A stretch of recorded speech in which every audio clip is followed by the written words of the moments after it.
Hey guys, it's Shannon. And Travis. And little baby Storm is here with us. Snow is on a nap, and we decided to do a sit-down video where we answer some of your questions. We've done a video like this in the past, and you guys seem to like it, so we're here doing another one. So we asked you guys over on Instagram stories to send us any questions you might have had for us, and we are just gonna go through as many as we can. So here we go. Update on wedding drama. It's so funny, like people still ask about this when it's been what, 8 years? No, 6 years. Oh, 6 years? Yeah. It's so long ago. Yeah, it's a long Basically, time ago. the most recent thing with that was that we sued her, and she owed us a ridiculous amount. It was like over $100,000 or something, right? Like, Yeah, that she owed us. Yeah, and then she something. filed bankruptcy, so she didn't have to pay us. So that kind of ended there. And then I actually reached out to her. I have all of this stuff about like everything that goes on over on Patreon. Like a lot of the more like controversial things or like gossipy things I post on Patreon. So if you guys are into that, or you're into like the crazy story times I used to post, a lot of that stuff's on Patreon just because they don't really allow that stuff here anymore, so we can't really go into like details. You guys know the drill. The next question is, would you and Trav ever attend church? You want to answer that? Yeah. Yeah, of course we would. Yeah, we would. I would love to find a church that we like and, you know, go. And I feel like a lot of the churches have changed since, say, like when I was younger, which is different than, say, like when you're a kid, you probably liked something different than when you're older. So for me, for example, if I were to go to church today, I find there's a lot of like singing and hand waving and all this stuff, and I'm not into that. I want to like sit and I want to listen to messages. I don't care about singing and holding hands and all that stuff. Some people like that. Well, no, but some people like that, like singing part of it, and I'm like, no, I want to listen to messages. I want to listen to verses. I want to listen to that kind of stuff. Well, a lot of that's in the music though. I'm more like art related, so I enjoy the music part of it. I don't know, I like that stuff. I like both. I don't mind the difference, but we would obviously go to a non-denominational church, and there are many things like I don't agree with in the Bible. Like I don't agree. Or churches in general. Yeah, like I don't agree that like gay people should be stoned to death, you know? But I think, like Travis was saying, churches have evolved and changed since a long time ago, so we would just have to find the right church for us, basically. But we do believe in God. We do believe in a higher power. We're not like super religious, but we do believe in God. The next question is, who watches Bandit when you guys leave for long periods of time? When we leave in the RV, we actually have a house sitter that comes here, and then we also have a security camera, which we absolutely love, that we can actually talk to Bandit when we're gone, and we talk to him every day. So we always know that Bandit loves this sunspot here, so he's here a lot of the time, and we plug the camera in. Hey, sweetheart. We plug the camera in right here, and it just plugs in. Super easy. It works really well. Hey, Bandit. Hey, buddy. Can you hear us? Look at the camera. Look at the camera. Oh, hi, sweetheart. We miss you. Here is another setup that we have, the 360 camera. This is in our kitchen. As you can see from this angle, we can see our windows, our back sliding glass door, and that's important because this will actually alert us if something abnormal is going on or if it senses a baby crying. So it just has a lot of really cool features. It has great night vision, and it also stores the video either on the cloud or the SD card. So that's really cool too. If you wanted to, say, put this on top of your refrigerator, this is magnetic. So you could put your, plug or wherever. Obviously you wouldn't put it on the front of your fridge, but if you wanted to put it like on the side of your fridge, you could. And it has this feature where it goes all the way down and up. So if you didn't want to put it there and you wanted to put it, I don't know, say here, it's like, don't mind my messy toaster. It magnetizes and it will literally go all the way down. So you can have a lot of flexibility, and it's like 360. So you can move it all over of like where you want to place your camera. He like hears our voice and he comes up to the camera, and basically it's like an app on your phone that you can, it's like a two-way talk. It's really awesome. It's really inexpensive too. I think it's like 20 or 30 bucks for the camera. We also not only use it for like Bandit, but we also use it for the kids when we're home.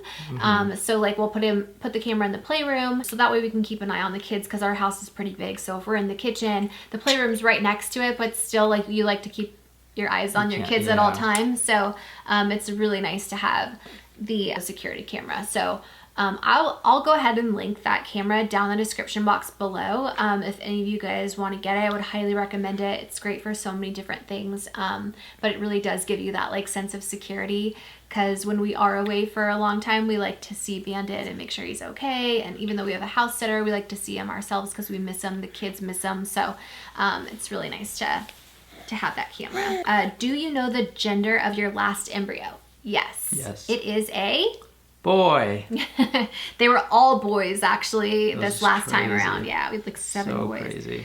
Where is your dress from? So I think they're referring to the dress I was wearing when I was in my Instagram stories, and it is that dress, I believe, was from TJ Maxx. Don't look it. Look it. Karen says, can you show us your way of scolding Snow? Your parenting is very inspiring. So we have used a lot of different parenting methods on Snow. I like to do more of the gentle parenting, but we do use some traditional parenting. One thing I'll chime in is stages.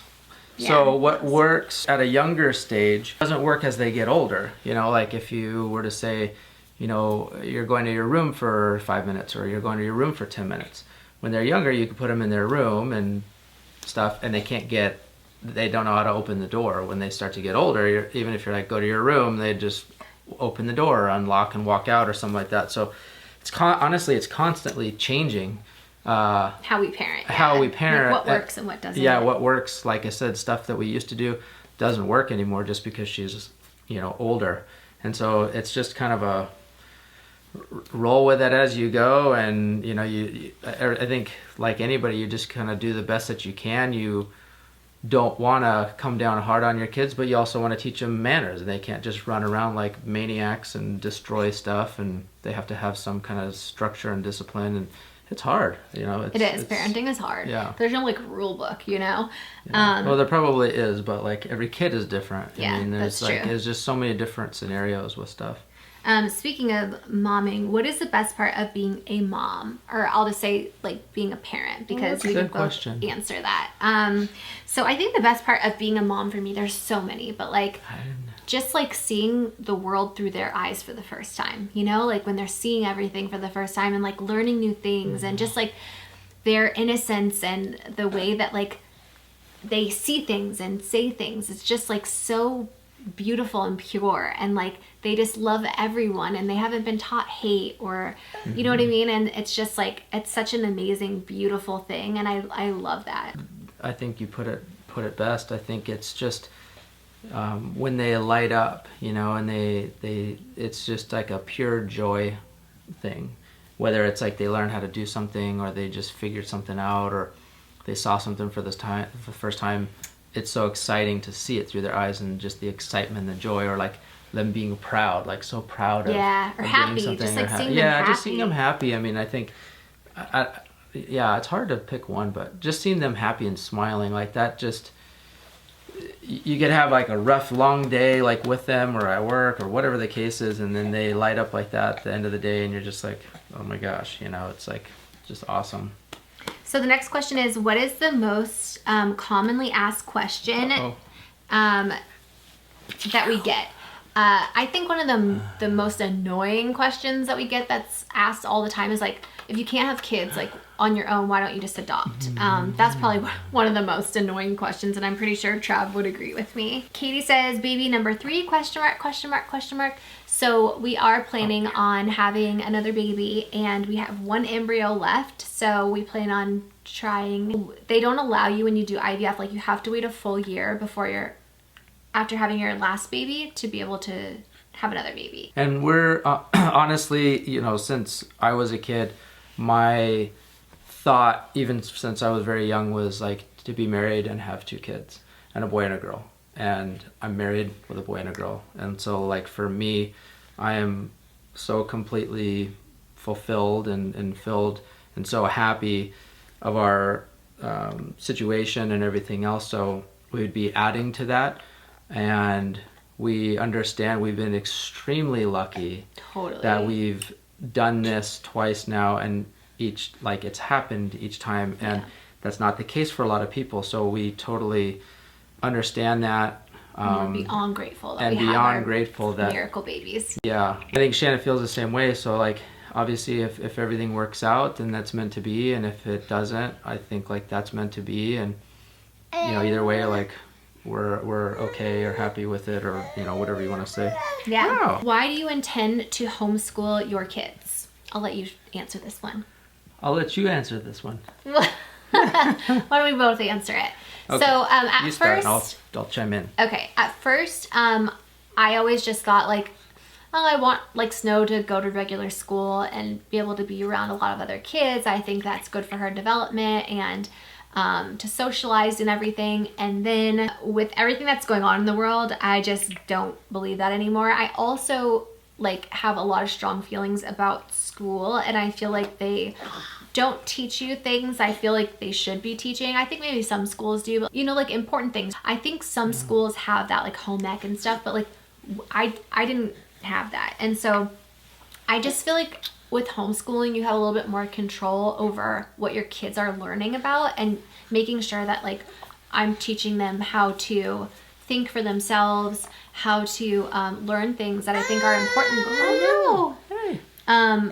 For when they're out of the house. I mean, there's multiple reasons. Also, I think the whole thing with like homeschool kids not being socialized is just a huge myth. Like, homeschool kids are very socialized. I think parents go out of their way when they're homeschooled to make sure that they are social and around other kids and have like sports or classes or whatever. A lot of times homeschool kids homeschool with other kids, you know, and we would have like a teacher come in, and then like the kids go to different houses each day with homeschooled kids. Okay. Oh, come here, buddy. Do you have his bottle? No, I can go get it. Okay. Hold on. You need a bottle, buddy? Storm, by the way, is sitting up on his own. He's crawling. Like, watch, check this out. Ugh. You want to show everybody how you can crawl now and sit up by yourself? He's like, no, Mom, I just want to like chill. And I don't know if he's hungry. Travis went to maybe go get him a bottle. But yeah, so those are some reasons. He also really loves my computer for some reason. Oh, there he is crawling. Good job, buddy. All right, you want to crawl back this way? He really likes my computer. Good job, buddy. You're such a good little crawler. And also another thing about homeschooling, and I don't know if this is true for everybody, but I remember like growing up that I personally learned way better one-on-one. When I broke my back when I was in high school, I wasn't able to go to school, obviously, because I was like relearning how to walk and in a wheelchair. And so I was homeschooled for a very short time at my house. They had a teacher come in that taught me like all subjects, and because both my parents worked. Oh no, hey, look, Daddy got you a bottle. Okay. And I remember I learned more being homeschooled in that short period of time when I couldn't go to school. Hey. Then I learned like in years of high school. And so I think some kids just learn better one-on-one.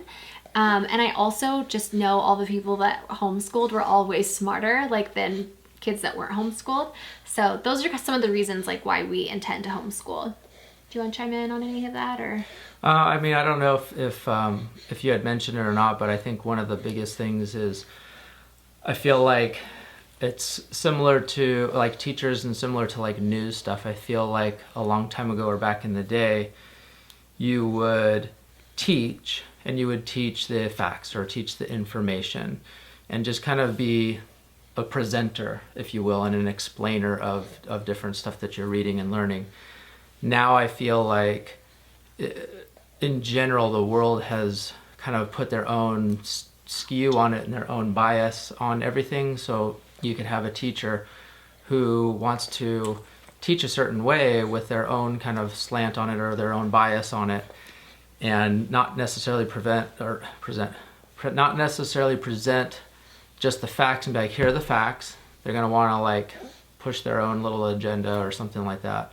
Which we've seen in the news, which is kind of crazy. Like teachers are actually getting fired. There's for, a lot like, of doing stuff, that. yeah. It's kind of crazy. Yeah, lately. And I mean, I don't think it should be kind of presented like that. If you're an actual teacher or news reporter or something like that, I think you present the facts and you kind of leave your, unless it's that specific class, but that would be like a college class or something like that. You're like, hey, this is like a debate class or something like that, and then that's something different. But I think in general is what I mean. Yeah, I think at the end of the day, we just want what's best for our kids, and we personally feel like that would be best for them and best for their education. It's not to say that there's not good teachers that are like that out there. It's just you don't have control. You don't know who you're getting or what they're doing in the classroom. And okay, so the next question is, why are you so anti-vaccine?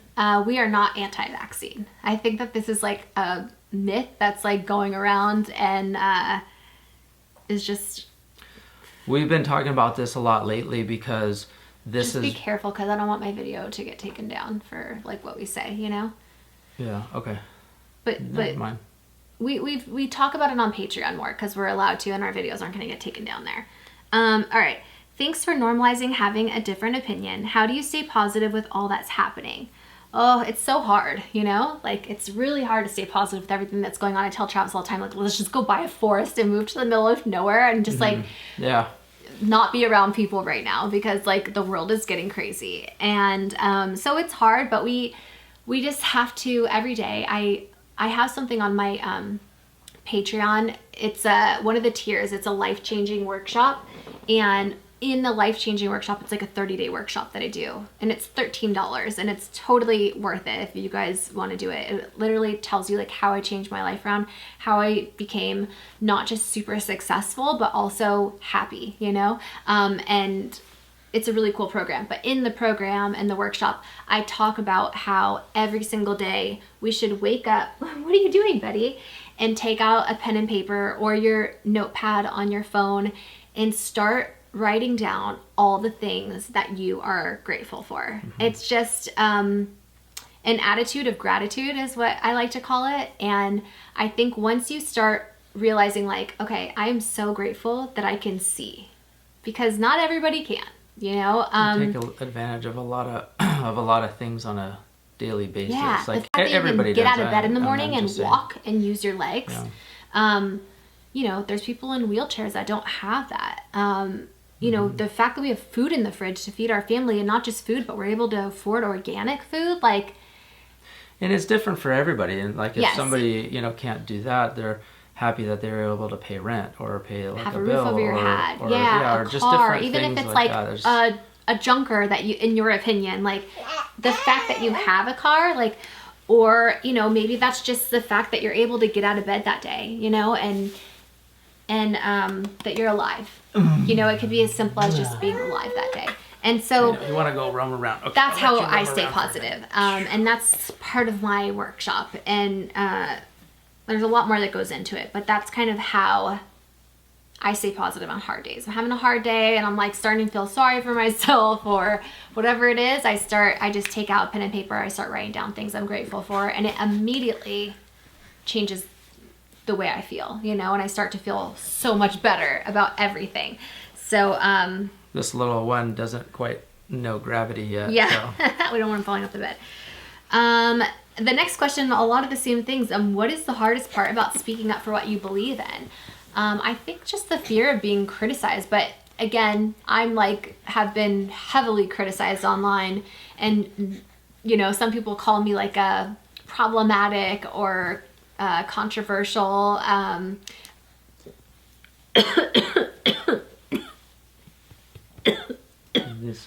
okay. Poor Storm's looking at me like, Mommy, are you okay? Like, yeah. Need to wash it down. Choked on my spit.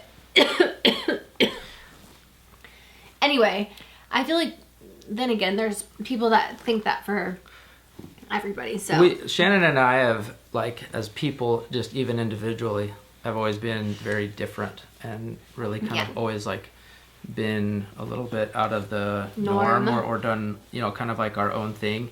And I put this up.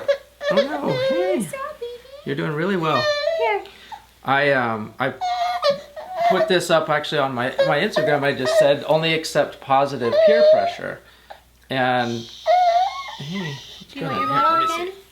Here, you might be tired. Yeah, you might have to. You might have to. And so, you know, there's a lot of negative peer pressure to like go with the norm or go with like what everybody else says or believes or thinks or does or something like that. I encourage you to not just automatically do that, you know? Stand up for what you believe in, for what you feel is right. But be prepared. If you're gonna have a stance on something or you're gonna go, maybe it's not the norm or something like that. Not popular opinion. It's not popular opinion. Do your research. Educate yourself. So when I think the more confident you are with what you're saying or doing or acting or whatever, then the easier it is to just have it like not affecting you, if that makes sense, because you're confident and you're like, I know the truth, I know my truth, I know all that stuff. I know. Okay, last question. I might have to, we're gonna have to cut this short because baby Storm is having a hard time. But the last question is, if you could leave California tomorrow, would you? On the count of 3, do you want to answer that together? 1, 2, 3. My bag's already packed. Yeah. Yep. Time to go. California's gotten really bad. Anyway, thank you guys so much for watching this Q&A. If you liked it, oh no, be sure to give it a thumbs up. Thank you again for watching. We're sending you all of our love and all of our positive energy. We hope to see you in our next video. Mwah. You know we'll be here. Will you? Bye-bye. You did so well. Say bye-bye. I know, buddy, you did so I know. good. For sitting for so long. Okay. All right. Let's do the thumbnail really quick, baby, if you don't mind. Here, you want me to hold him? I don't know if he Oh, wants that or he wants to probably get down. Look, who's that? Who is that in the camera? He can't see, honey. It's like Look, literally Bubba. behind Look it. up.